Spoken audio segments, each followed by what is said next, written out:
Sir నమస్కారం sir. నమస్తే అండి. సార్ 'కింగ్డమ్' సినిమా రిలీజ్ అయ్యి 3 రోజులు అవుతుంది. రిలీజ్ అయిన రోజు కాస్త చూసాం. మిక్స్డ్ రివ్యూస్, మిక్స్డ్ టాక్ రావడం చూసాం. అయినా కూడా మంచి సక్సెస్‌ఫుల్‌గా రన్ అవుతున్నట్టుగానే కనిపిస్తుంది. మరి 3 రోజుల కలెక్షన్ రిపోర్ట్స్ ఏ విధంగా ఉన్నాయి? బ్రేక్ ఈవెన్ అయిపోయిందా? మరి లాభాల పట్టే అవకాశం ఉందా? 100,00,00,000 క్లబ్‌లోకి చేరబోతుందా? అన్న చర్చలు కూడా జరుగుతున్నాయి. ఎంటైర్ కలెక్షన్ రిపోర్ట్ ఈ 3 డేస్‌కి ఏ విధంగా అవుతుంది సార్? అంటే భారీగా ఉంది అని చెప్పుకోలేం గానీ, హ్మ్. అంటే హెవీ క్రౌడ్స్‌తో లేదు గానీ, కొన్ని ఏరియాల్లో రెస్పెక్టబుల్ గానే ఉంది. అంటే ఆక్యుపెన్సీ పర్వాలేదు. కొన్ని ఏరియాల్లో మాత్రమే. కొన్ని ఏరియాల్లో ఇబ్బందికరంగా కూడా ఉంది. టోటల్‌గా హైదరాబాద్‌లో 57 మీద నడుస్తోంది ఆక్యుపెన్సీ. 57% మీద నడుస్తోంది అనేది. అయితే రిపోర్టుల ప్రకారం విజయవాడలో బాగా తగ్గింది అని 30కి వెళ్ళింది అక్కడ. గుంటూరు బాగానే ఉంది, రెస్పెక్టబుల్ గానే ఉంది. 40% మీద నడుస్తోంది ఆక్యుపెన్సీ అని చెప్తున్నారు. వైజాగ్ ఎక్కువ ఉంది. అయితే చాలా సందర్భాల్లో విజయవాడ మార్కెట్కి వైజాగ్ మార్కెట్కి మొదటి నుంచి ఒక వైరుధ్యం ఉంది. హైదరాబాద్ మార్కెట్ కంటే కూడా వైజాగ్ రిసెప్షన్ బాగుంది. హ్మ్. కారణం ఏంటంటే వైజాగ్ ఆడియన్స్ కొంచెం డిఫరెంట్, కాస్మోపాలిటన్ కల్చర్ లాగా ఆలోచిస్తారు. నాగార్జునకి విజయవాడ, హైదరాబాదులతో పోలిస్తే వైజాగ్లో ఫ్యాన్స్ ఎక్కువ. శోభన్ బాబుకి కూడా వైజాగ్లో ఫ్యాన్స్ ఎక్కువ. చాలా క్లాస్ హీరోలు అనిపించుకున్న వాళ్ళకి అక్కడ రిసెప్షన్ బాగుంటుంది మొదటి నుంచి. బహుశా విజయ్ దేవరకొండని వాళ్ళు ఓన్ చేసుకుంటున్నారా అనేది ఒక అనుమానం. ఓకే. అందుకని వైజాగ్ రిసెప్షన్ బాగానే ఉంది కింగ్డమ్ సినిమాకి. కొంచెం మాసీగా ఉండేటువంటి గుంటూరు మార్కెట్లో రిసెప్షన్ కూడా బాగానే ఉంది ఆ సినిమాకి. టోటల్గా 60% ఆక్యుపెన్సీ మీద నడుస్తోంది ఈరోజు సండే. హ్మ్. సండే కూడా 60 మీదే ఉంది. ఈ 60 మీద ఉండటం అనేది రేపు ఏమవుతుంది అనేది, రేపు డ్రాప్ అయితే 50కి వస్తుంది. 50కి వస్తే అక్కడ నుంచి డ్రాప్ మొదలైపోతే వీకెండ్కి ఏంటి పరిస్థితి అనేది అనుమానం. కాకపోతే ఇప్పటి వరకు వీళ్ళు చెప్తున్న ఫిగర్ అయితే 50, అంటే 50కి రీచ్ అవుతుందా అనేది ఒక డౌట్. 33 ఉంది ఇప్పుడు. 33 కోట్లు ఇండియాలో కలెక్ట్ చేసినటువంటిది అని చెప్తున్నారు. వరల్డ్ వైడ్ లెక్కేసుకుంటే ఇంకొంచెం పెరుగుతుంది దానికి. ఈ పెరుగుదల ఎక్కడ దాకా వెళ్తుంది, మాక్సిమం పెడితే 70 దాకా పెడుతుంది అనేది ఒక అంచనా. ఓకే. 100 కోట్ల క్లబ్ లోకి పెడుతుందా లేదా అనేది కొంత డౌటే. హ్మ్. అందుకని మేబీ రీచ్ అవ్వచ్చేమో కూడా. ఏదేమైనప్పటికీ మిక్స్డ్ టాక్ ఉన్నప్పటికీ, చాలా మంది ఒపీనియన్స్ ఈ సినిమా మీద నెగిటివ్ గా ఉన్నప్పటికీ, హ్మ్. థియేటర్ కి జనాలు ఈ మేరకు 60% కనీసంగా కదులుతున్నారు అంటే అది విజయ్ దేవరకొండ మీద ఉన్నటువంటి ఒక పాజిటివ్ ఒపీనియన్ గానే చూస్తాను. సినిమా కంటెంట్ లోకి వెళ్తే చాలా సమస్యలు ఉన్నాయి దానిలో. అంటే 5-6 లేయర్లలో నడిపినటువంటి కథలో ఏ లేయర్ కి ప్రాపర్ గా న్యాయం జరగలేదు, బ్లెండ్ ప్రాపర్ గా జరగలేదు. ఇలాంటి రకరకాల సమస్యలు ఉన్నాయి దానిలో. ఈ రకరకాల సమస్యల మధ్య నడిచినటువంటి ఈ సినిమా. అయినప్పటికీ ఈ మేరకు ఆక్యుపెన్సీ నడుస్తోందంటే గొప్ప విషయమే. హిందీ బెల్ట్ లో కూడా పెద్దగా పెర్ఫామ్ చేయట్లేదు ఈ సినిమా. మొదలైంది అంతే. మొదలైంది సామ్రాజ్య అనే పేరుతో రిలీజ్ అయింది. అది విడిగా కింగ్డమ్ కాకుండా. సామ్రాజ్యం అక్కడ భారీ ప్రభావం అయితే వేయలేదు. హ్మ్. తెలుగు కంటే కొంచెం తక్కువగానే ఉంది అక్కడ పరిస్థితి. ఓకే. తెలుగు కింగ్డమ్ తో పోలిస్తే తక్కువ ఉంది. తమిళనాడులో రెస్పెక్టబుల్ గానే ఉంది. తమిళనాడులో రెస్పెక్టబుల్ గా ఉంది. హిందీ మార్కెట్ లో కొంచెం పెరగాల్సిన అవసరం ఉంది. ఇప్పటికైతే భారీ రిసెప్షన్ కనిపించటం లేదు. చూడాలి, ఎవరన్నా పెరుగుతుందేమో రేపటి నుంచి చూడాలి. హ్మ్. రేపటి నుంచి తగ్గుతుంది యాక్చువల్ గా. మరి కండిషన్ ఏమిటి, చివరికి ఎక్కడ తేలుతారు?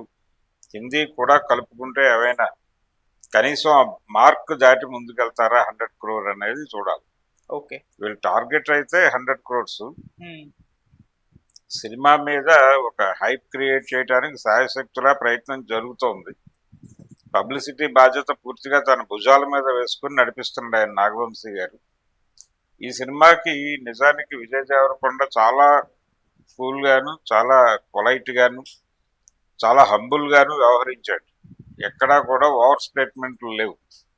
చాలా కూల్ గా సినిమాని సినిమాగానే ప్రమోట్ చేశాడు తప్ప దానికి ఏదో ఇతరేతర అంశాలు అద్ది దాన్ని హైప్ చేయడానికి అతని వైపు నుంచి ఏ రకమైన ప్రయత్నము జరగలేదు. అంటే తనకి కొంత సినిమాకి సంబంధించిన విషయం ఉంది కాబట్టి తను ఈ సినిమా గురించి ఓవర్గా వెళ్ళకూడదు అని ముందే అనుకున్నట్టుగా అనిపించింది. కొంచెం ప్లాన్డ్గా వెళ్ళాడు. ఉమ్, అంటే తను మాట్లాడి సినిమాలో విషయం లేకపోతే అది మిస్ఫైర్ అయ్యే ప్రమాదం ఉంది, పైగా ట్రోల్ మెటీరియల్ గా మారిపోతాను నేను అనేటువంటి ఒక అభిప్రాయం ఆయనకు స్థిరపడింది. అందుకని ఆ ఏరియాకి వెళ్ళొద్దు అని చాలా డీసెంట్ ప్రమోషనే చేశాడు తను. ఏ ఇంటర్వ్యూలో కానీ ఏ ప్రీ రిలీజ్ ఈవెంట్లో ఒక తిరుపతిలో 2-3 డైలాగులు ఏవో దొరికాయి తప్ప ఆ తర్వాత ఆయన టోటల్ కంట్రోల్లోనే నడిచాడు. టోటల్గా తన్ని తాను కంట్రోల్లో ఉంచుకుని నడిపాడు. ఉమ్, ఇది మార్కెట్ని బాగా మూవ్ చేసినటువంటి అంశం. ఇది ఉపయోగపడింది, ఒక రకంగా సినిమాకి పాజిటివ్గా ఉపయోగపడి విజయ్ దేవరకొండ ఇంత కూల్గా ఉన్నాడంటే సినిమా మీద అతనికి ఉన్నటువంటి కాన్ఫిడెన్స్ లెవెల్స్ ఏమిటి అన్న పద్ధతిలో ఆలోచించి కొంతమంది థియేటర్ వైపు మూవ్ అవుతున్నారు. అయితే దీంతో పాటు ప్యారలల్గా జరుగుతున్నటువంటి వినాశనం, పైరసీ, ఆన్లైన్ పైరసీకి సంబంధించిన గొడవ. ఆ గొడవలో భాగంగా ఇప్పుడు వీళ్ళు వాంటెడ్గా మాకు సంబంధం లేకుండా వీళ్ళే ఏదో సైట్ పెట్టి మా మీద దాడి చేస్తున్నారు అంటే ఇది ఐబొమ్మ వాళ్ళు మమ్మల్ని పోలినటువంటి ఫేక్ సైట్స్ వస్తున్నాయి, ఆ ఫేక్ సైట్స్లో ఈ కంటెంట్ వచ్చేస్తుంది కింగ్డమ్ది అనేది వాళ్ళు ఓపెన్గా చెప్పారు. అసలు ఆ స్టేట్మెంట్ కూడా బోగస్ అయినా అనే ఒక వాతావరణం ఉంది. ఏదేమైనప్పటికీ కంటెంట్ వచ్చేసింది బయటకి. అది ఏ ప్లాట్ఫామ్ మీద ఎవరు పెట్టారు అనేది పక్కన పెడితే కంటెంట్ బయటకు రావటం వలన కూడా కలెక్షన్స్ మీద ఆ ప్రభావాన్ని చూడాలి, అంచనా వేయాలి. అంటే సినిమా థియేటర్కి వెళ్లకుండా సినిమా చూస్తున్న వాళ్ళ సంఖ్య గణనీయంగానే ఉండొచ్చు. ఈ డబ్బులు అక్కడ కనిపించట్లేదు, థియేటర్లో కనిపించాల్సిన డబ్బులు రోడ్డు మీదకి వచ్చినాయి. దీన్ని కూడా కలిపి క్యాలిక్యులేట్ చేస్తే వాళ్ళు మేబీ 100 crores రీచ్ అయి ఉండేవాళ్ళేమో. కాబట్టి లీకేజీ సమస్య నివారించుకుంటే మరి ఈ 60 కోట్లు ఈ రేంజ్లో సినిమాలు ఆగే పరిస్థితి ఉండదు. ఇలాంటి సినిమాలు కనీసం ఈ సినిమాకి కొంత జాలితో కూడినటువంటి పాజిటివ్ ఒపీనియన్ ఆడియన్స్ దగ్గర కనిపిస్తోంది. ఇది ప్లస్ పాయింట్ విజయ్ దేవరకొండ. ఆ ప్లస్ పాయింట్కి ఉపయోగపడింది ఈ సినిమా. అంతవరకే. కలెక్షన్స్ ప్రభావవంతంగా లేవు అనే మాట వాస్తవం. వాళ్ళు చెప్పుకుంటున్నట్టుగా భారీ సంఖ్యలో అయితే లేవు.